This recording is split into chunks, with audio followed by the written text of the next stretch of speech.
All right, I'll be right back. This is recording. All right. I'll keep my pants on. You may be asking yourself, what is that bearded fellow doing to that poor table?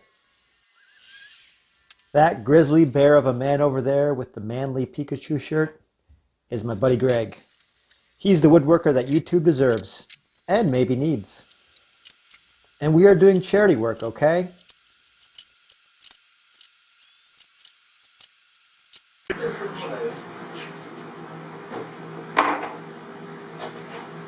So she did say she wants us to do something about this. Oh, that's gonna be good. I think we're going to. Yeah, that'll be okay.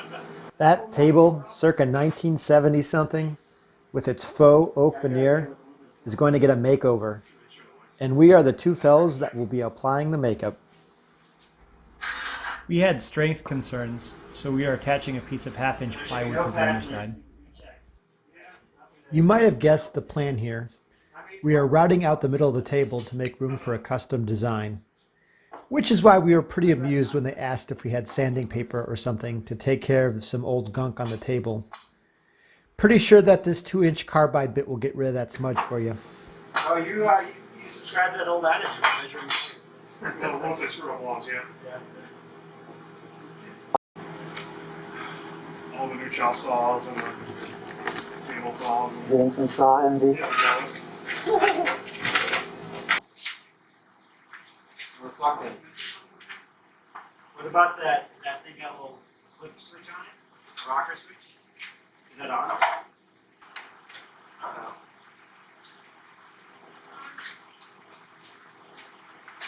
You set this up so you can get new table saw. I know. We are cutting a border fence for the table. We decided to leave the edges of the oak veneer, not so much for design reasons, but for practical reasons. I'll just freehand one. Oh boy. What? I'll just freehand it just for the. You're gonna, okay. That will make the people on the internet. Make your freehand like a piece of, I guess it's so big it doesn't matter. Yeah, because it was going to break the blade and cut it off. Yeah. And it's weird. It's just like, People don't like that. no, I could use like a minor game or something like that. Like, because it can like twist and like pop at you. I don't want anything stupid here. This is not the whole thing. God bless Greg. Bits are falling off of his table saw. He is proof that you do not need nice tools to be an amazing woodworker.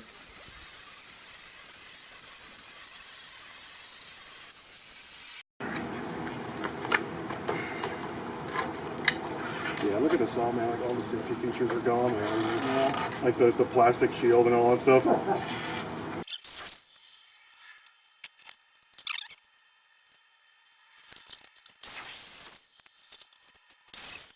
Do like a plunge right here to see if it chips at all. Yeah, I was thinking, you know what? Why don't we offset the fence like just as a rough offset it like more than we want to?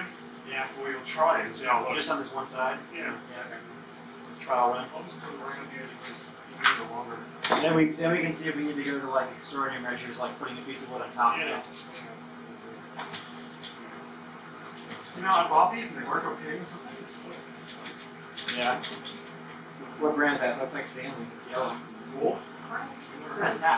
Not Woodcraft, but Wolf. Craft, yeah. They were loads of them. So. Yeah. Those are so crap there too. Yeah.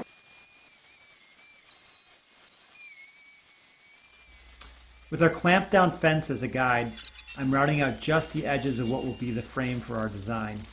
After this, we'll take the edge fence off and we'll use a flattening router jig, the same sort they use to smooth out a large slab for tables. And we're going to use the remaining parts of the veneer as a height guide for the flattening jig to ensure the bit depth is I consistent. think I need to turn the vacuum cleaner off while we're doing this. Oh yeah. Yeah, vacuums draw a lot of amps too. Turn this off. Oh yeah. You know what? They just blew the breaker on this little thing here. The whole thing's toast? No, it's fine. It's fine. It's like a reset button. Okay. Should be ready to go. Even though this bit is monstrous, we take small passes, probably around 1/8 of an inch deep at a time, for a final depth of 1/2 inch. As you can see, routing like this makes an insane amount of dust.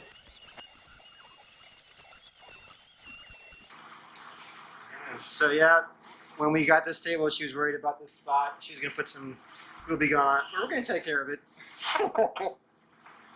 We were idiot proofing it, which is always a good thing to do. Because I am an idiot. Yeah, Do you like harbor freight stuff? well, drill bits are like, I feel like they're disposable, so why not? Yeah. I guess you just gotta be careful what you buy there, you know? I noticed that everything there costs like a third less than anywhere else. I know, that's what I'm saying. So like, I did buy a square, a big metal square, and it wasn't square. I'm like, you got one job, square. Be square. So I guess it really have to depend on what you're buying. Like, I don't know, steel. If you get like a chisel from Harbor Freight, you can sharpen that thing. It's true. I don't know though. There's higher quality steels, but I was looking at I told you yesterday I was looking at just Googling for dovetail jigs. yeah. And Harbor, like usually like they have them all at like $200 at Lowe's, like quarter cable ones, Yeah. like really nice ones. And then they have like $50, $60 ones, or just cheap little ones that you like to attach your workbench. Yeah. And then they have one at Harbor Freight that looks okay, but it was like $36. I give And it a it's shot. not like you read the thing. It's like all the stuff that the other ones. And dude, not only is it $36, but they send you coupons for 20% off your entire purchase too. Really? Yeah. So.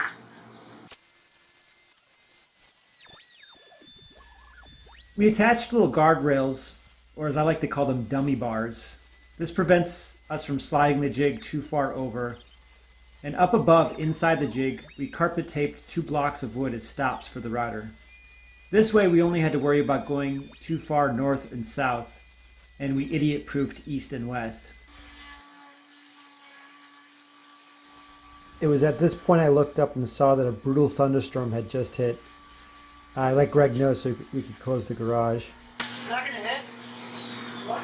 I was making sure we could turn there.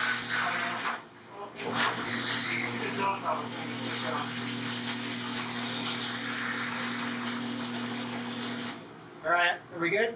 Oh, yeah.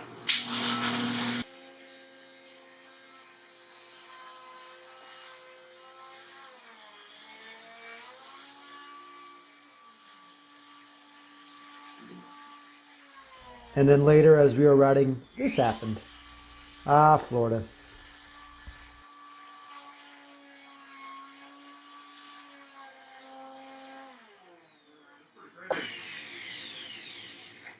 Awesome. Guess we gotta take a break.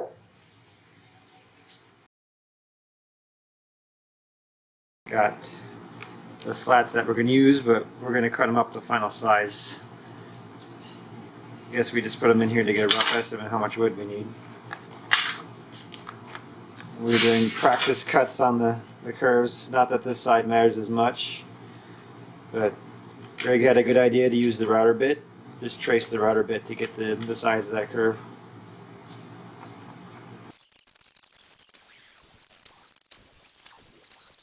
Who needs dust collection?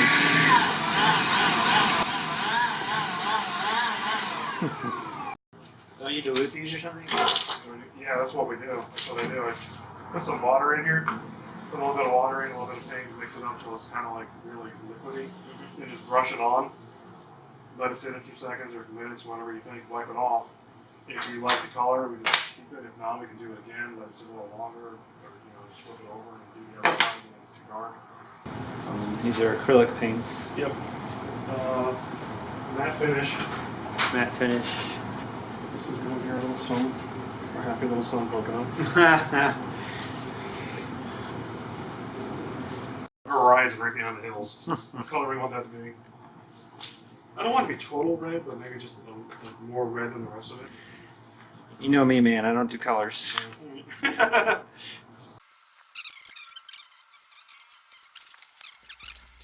Greg is the mastermind behind this design. He had not too long ago created a similar piece of wood art using this technique. Basically, you stack 2 layers of 1/4-inch poplar. The first layer is painted in varying colors and serves as the backdrop. Greg refers to it as a sort of Minecraft style because the pieces are all chopped up in a digitized manner. In this design, we're actually doing an impressionistic sunset with all the pinks and purples that entails. The top layer will be 2 trees, and I really like the acrylic paint technique he uses too because it still allows the wood grain to show through. Sorry, This shot serves no instructional purpose. I just like the way the paints looked as they mixed together. Looks like a crazy Picasso.